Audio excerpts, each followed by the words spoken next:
இந்த வண்டியெல்லாம் போனுச்சு பாத்தீங்களா? இந்த தார் ரோடு கடையத்துல இருந்து ஆலங்குளம் போகக்கூடிய மெயின் ஹைவே ரோட்டு மேல ஒரு ப்ராப்பர்ட்டி சேல்ஸ்க்கு வந்திருக்குங்க. அதுவும் ஃப்ரண்டேஜ் 70 அடி முன்முகப்போட செம்மண் பூமி. அந்த இடத்த தான் பார்க்க போறோம். வெறும் 500 மீட்டர் டிஸ்டன்ஸ்ல ஏஆர் காலேஜ் இருக்கு. பக்கத்திலே பார்த்தீங்கன்னா ஒரு மில்லு ஒண்ணு இருக்கு.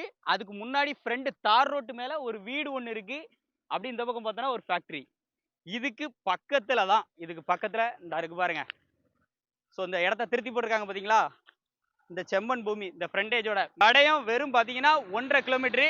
கடையம் ரயில்வே ஸ்டேஷன் வெறும் 500 மீட்டர் டிஸ்டன்ஸ்ல இந்த இடம், அதுவும் 70 அடி முன்முகப்போட இந்த இடம் வந்து சேல்ஸுக்கு வந்திருக்கு. நம்ம இடத்துக்குள்ளே பனைமரம் நிக்கி, ஒரு 4 பனைமரம் வரைக்கும் நிக்கி. உள்ள இடத்த பாருங்க என்ன மாதிரி இருக்குன்னு சொல்லி. இன்னைக்கு நீங்க இந்த இடத்துல வந்து வீடு கட்டுறதா இருந்தாலும் தாராளமா கட்டிக்கலாம். இல்ல ஃபியூச்சர் இன்வெஸ்ட்மெண்ட் ப்ராப்பர்ட்டியா கன்சிடர் பண்ணலாம் பண்ணலாம். சென்ட்டுக்கு வெறும் 1,90,000 மட்டும். கடையத்துல இவ்வளோ சீப் அண்ட் பெஸ்டான ரேட்டுக்கு இந்த மாதிரி ஒரு இடத்துல இடம் வேணும்னு நினைச்சீங்கன்னா நம்ம தென்காசி பிசினஸை ஃபாலோ பண்ணிக்கோங்க. அப்பதான் இந்த மாதிரி நிறைய லோ பட்ஜெட்ல ப்ராப்பர்ட்டி எல்லாமே வந்து எடுத்துட்டு வந்துருப்போம். மொத்தமா 19 சென்ட் இருக்கு. டைரக்டா வாங்க, ஓனர் தான், நம்ம டைரக்டா பேசி நல்ல ரேட்டுக்கு எடுத்தாரேன்.